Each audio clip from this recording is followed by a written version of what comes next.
안녕하십니까. 쇼킹 부동산입니다. 제20대 대선이 끝이 났습니다. 5년 만에 보수 정권이 들어서게 됩니다. 이제 정부의 많은 정책은 180도 바뀌게 됩니다. 경제, 부동산 분야에서 어떤 대변화가 올지 최대한 쉽게 정리를 드리겠습니다. 영상 전에 구독 꼭 부탁드리겠습니다. 자, 언제나 선거는 진보와 보수의 싸움이었습니다. 미국이든 한국이든 대부분 진보와 보수가 표 대결을 하게 되겠죠. 일반적으로 우리는 보수는 자유를 지향한다고 알고 있고 진보는 평등을 지향하는 것으로 알려져 있습니다. 자, 그러면은 이런 진보와 보수의 이념 차이가 어떤 정책을 만드는지 좀 예를 들어보겠습니다. 자, A라는 사람이 있습니다. 이 A라는 사람은 독특한 사람이에요. 욕심이 일단 많습니다. 그리고 삶이 더 나아지기를 계속 원합니다. 그래서 세상이 변하는 과정에서 돈이 될 만한 것을 자기만의 시각으로 잘 찾아내고요. 기회가 보이면 주저하지 않고 추진을 합니다. 그래서 A씨는 사업체를 만들어 운영을 시작하죠.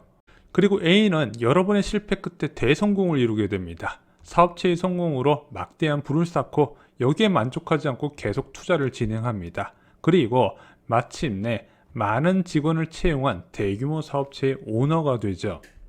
A씨가 오너인 A사업체는 매년 막대한 이익을 얻습니다. 당기순이익 1조 원, 그리고 오너한테도 막대한 경제적 이익이 남겨지게 되겠죠. 자, 그러면은 이렇게 막대한 이익에 대해서 보수와 진보는 다른 생각을 하게 됩니다. 먼저 보수의 입장은요, 우와, 대단하시네요. 더 많이 투자해서 사업을 키우시기 바랍니다. 그래야 고용도 많아지고 경제도 성장하니까요. 이래서 막대한 경제 주체의 이익을 성장에 투자되기를 원합니다. 반면에 진보는 좀 달라요.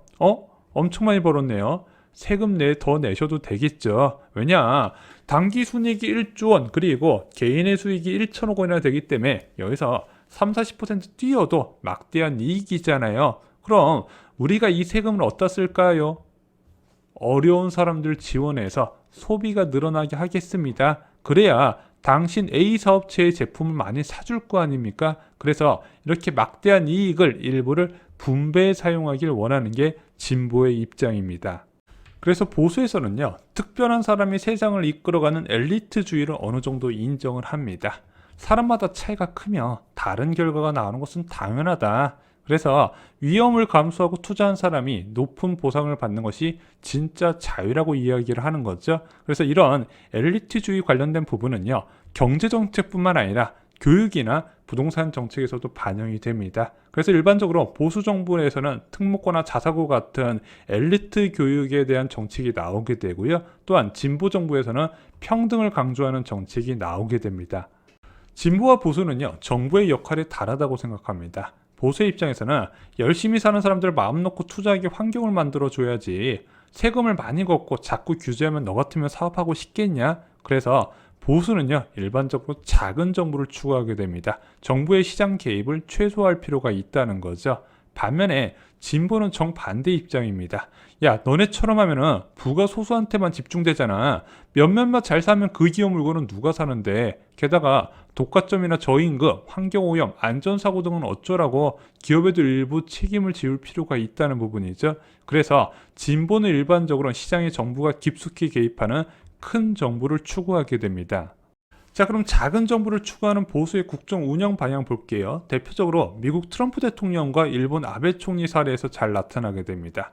자, 일반적으로 이들 작은 정부에서 기본은요, 감세예요. 세금을 적게 걷어서 경제 주체들이 더 많은 자금을 쓰고 그 자금이 돌면서 경제가 돌아가게 하는 구조입니다. 또한 규제 완화도 핵심이에요. 야, 네가 더 투자할 때 뭐가 걸리적거리는데 내가 다 풀어줄게, 이렇게 접근을 한다는 거죠. 또한 완화적 통화 정책도 적극적으로 사용하게 됩니다. 저금리와 저환율 환경을 만들어서 기업이 사업하기 좋은 환경을 만들어준다는 거예요. 자, 저금리면 당연히 기업의 자금 조달 비용이 낮아져서 더 공격적인 투자를 가능케 할 것이고, 저환율의 경우에는 수출 기업의 경쟁력 향상을 얻을 수가 있다는 부분이죠. 자, 그럼 큰 정부를 추구하는 진보의 국정 운영 방향은 무엇일까요? 첫 번째는 증세입니다. 자, 왜냐면은 정부가 여기저기 개입하려면 일단 돈이 많아야 될 거 아니에요. 그래서 세금을 더 걷게 됩니다. 주로 법인세와 소득세에서 걷게 되는데 여기서 최고 세율을 올리거나 간만에 준 세제 혜택을 줄여나가면서 세수를 늘려나가게 됩니다. 두 번째는 분배예요. 이렇게 얻은 세금이 저소득층한테 많이 배분되도록 또는 모두의 소비 여력이 늘어나도록 골고루 배분하게 됩니다. 또한 임금 인상 이슈도 빠지지 않는 내용입니다. 그래서 항상 진보 정부에서는 최저임금이 계속해서 큰 폭으로 올라가게 되는 결과가 나오게 되죠. 왜?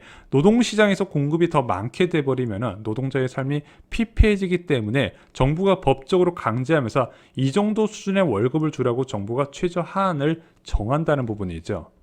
또한 규제가 강화됩니다. 그래서 환경규제, 노동규제, 그리고 공정거래 등에 관련된 규제들이 강화되면서 기업들의 의무가 더욱더 확대가 된다는 부분이죠. 복지에 대해서도 시각이 다르게 나타납니다. 먼저 보수는요, 진짜 어려운 사람들을 위한 선별 복지를 주장하게 됩니다. 야, 우리가 돈이 많은 게 아니잖아. 그럼 돈이 제한적이면은 진짜 힘든 사람만 정부가 도와줘야지, 이런 논리고요. 진보 입장에서는 야, 모두를 위한 보편적 복지가 필요하다. 왜 힘든 사람만 도와주냐? 여유 있는 사람들도 그래도 전반적으로 도와줄 필요가 있지 않냐? 그 사람들도 세금 잘 내고 있었는데 일부 돌려받는 게 뭐가 문제냐? 이렇게 주장을 하는 거죠. 그래서 정부의 복지 정책이 나올 때마다 항상 여야가 계속해서 회의를 통해서 단판을 짓는 이유가 바로 이런 선별 복지와 보편 복지의 협상 과정이라고 보시면 될 것 같습니다.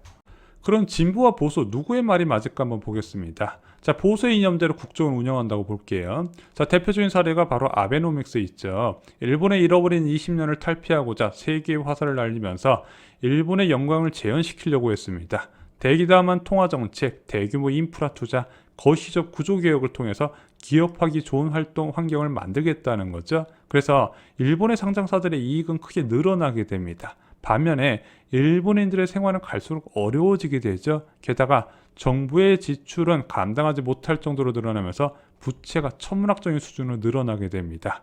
일본 수출 기업의 성과가 제대로 분배가 안 되고 소수에 쌓여 있으면서 심각한 내수 부진과 정부 부채 증가로 이어졌다는 거죠. 최근에 일본 내부에서도 이 아베노믹스에 대한 반성 이야기가 계속 나오고 있습니다. 자, 그럴 수밖에 없는 게 성장 우선 정책의 한계는 뚜렷하다는 거죠. 기업이 잘 되면 우리에게도 뭐가 떨어지겠지, 이렇게 쉽게 생각할 수도 있는데 기업의 설립 목적을 생각할 필요가 있어요. 기업의 목표는 뭐죠? 주주 이익의 극대화입니다. 그게 우선이에요. 자, 그래서 정부가 환경을 잘 만들어줘서 기업의 이익이 극대화됐다 치더라도 분배를 생각할 수 있을까요? 왜냐하면 기업은 목적 자체가 분배와 일절 관련 없는 주체입니다. 예를 들어 정부가 전폭적으로 지지해줘서 100억 벌던 걸 200억을 번다 볼게요. 그러면은 야, 이것을 100억을 다시 사회에 환원하겠다, 이렇게 생각하는 기업은 없다는 거죠. 올해 200억을 벌었으면 내년에는 205억 원 이상 벌어야 되는 게 기업의 존재 이유라는 거예요. 그래서 기업은요, 해외 공장 설립이나 인력, 그리고 외주 인력 고용 등의 효율화를 통해서 이익을 더 늘려나가는 존재라는 겁니다. 그래서 우리가 예전에 이명박 정부와 박근혜 정부가 이런 낙수 효과를 기대하고 기업 우선 정책을 세웠지만 실제 별 효과가 없었다는 평가가 많았던 이유가 바로 여기에 있다는 거예요. 자, 그럼 진보는 항상 옳을까요? 너무 평등에만 치중하면 발생하는 문제가 무엇이 있을까요? 먼저 국가 지출의 증가가 있겠죠. 당연히 부채는 증가할 것이고 해외에서 바라보는 대한민국의 시선이 안 좋아지게 될 겁니다. 또한 과세 부담도 증가가 될 수밖에 없을 거예요. 그러면은 경제 주체들의 해이가 발생할 수 있습니다. 성장 동력의 부재로 이어질 수 있다는 부분이죠. 야, 어차피 벌어도 세금으로 다 나가는 거면 뭐하러 그렇게 공격적으로 투자하겠냐? 그냥 돈놀이냐 하자, 이렇게 되겠죠. 그리고 한국은요, 복지를 계속 늘리기 어려운 구조적 문제가 있습니다. 바로 초고령 사회가 코앞이라는 거죠. 자, 고령화 사회가 진입될수록 대한민국 정부의 지출은 늘어나는 구조입니다. 반면에 수입은 감소하겠죠. 그러다 보니까 야, 이거 지금부터 미래를 대비하지 않으면 20, 30년 뒤에 재앙이 온다. 지금 어느 정도 세수 남는다고 마음껏 쓰고 부채 늘려가면서 복지 늘릴 상황이 아니다, 이런 주장도 있다는 부분이죠. 봐봐라, 옆나라 일본은 그나마 기축통화 국가라서 버텼는데 대한민국은 어떻게 할 거냐? 지금부터 아끼면서 대비하자, 이런 주장도 힘을 받는 겁니다. 그래서 민주주의 국가는요, 진보와 보수의 타협으로 균형이 발생하게 됩니다. 여야가 합의를 통해서 어느 정도 타협점을 찾아가고 양쪽이 모두 만족할 수는 없지만 그래도 차선책을 선택하면서 국정이 운영된다는 거죠. 만약에 너무 한쪽 이념으로 쏠려서 부작용이 나타난다면 선거를 통해서 다른 이념을 가진 정당이 국정을 주도하게 된다는 겁니다. 자, 이제 진보 정권에서 보수 정권으로 교체가 되었습니다. 어떤 경제 정책이 나올까요? 먼저 감세 정책 나올 겁니다. 그리고 정부 지출 축소도 이야기가 나오겠죠. 이 두 가지가 작은 정부의 핵심이기 때문입니다. 또한 규제 완화를 통해서 지금 많은 기업들이 더 투자를 늘리도록 유도를 하게 될 겁니다. 자, 이 규제 완화는 어떤 것이 있을까요? 먼저 노동 규제 완화가 있겠죠. 최저임금에 대해서도 앞으로 상승률이 굉장히 둔화가 될 겁니다. 또한 해고하기 쉬운 조건으로 정책 변화가 일어날 가능성이 굉장히 큽니다. 환경과 안전 부분에서도 많은 규제가 풀릴 것으로 보여지고요. 균형 발전에 대한 규제도 많이 완화가 될 겁니다. 그리고 이런 규제 완화 방안이 나올 때마다 많은 사회적으로 논란이 있을 것으로 예상이 됩니다. 자, 통화정책도 덜 매파적일 거란 전망이 나옵니다. 골드만삭스가 윤석열 정부의 재정정책 보수적 통화정책 덜 매파적으로 전망을 했습니다. 자, 그런데 이렇게 보수 정권에서 완화적 통화정책을 사용하려면 조건이 있어요. 물가가 어느 정도 받쳐줘야 됩니다. 저물가여야 가능한 거예요. 자, 2007년에 당선된 이명박 전 대통령, 이 사람도 완화적 통화정책을 강력하게 요구했지만 그게 안 됐어요. 왜? 물가가 너무 높기 때문에 오히려 금리를 크게 올렸다는 부분이죠. 다음 정부에서는 보수 정권의 부동산 정책은 어떻게 바뀔 것인지 좀 정리를 드리겠습니다. 이명박 정부와 박근혜 정부의 부동산 정책을 좀 살펴보고요. 윤석열 정부의 부동산 정책은 어떤 식으로 진행될지도 살펴보겠습니다. 벌써부터 언론에서는 이 바뀐 부동산 정책에 대해 기대를 굉장히 많이 하고 이것이 부동산 시장의 변화의 트리거가 될 것이다 주장을 하고 있습니다. 자, 부동산 시장이 내년부터 적지 않은 변화가 나타나게 됩니다. 그 변화, 쇼킹 부동산 아파트 교과서로 대비하시기 바랍니다. 자, 이 변화는요, 결국엔 기회를 의미하고 지금은 책 한 권이 인생을 바꾼다는 거 잊지 마시기 바랍니다. 이상으로 영상 마치겠습니다. 좋아요, 구독, 공유 꼭 부탁드립니다. 감사합니다.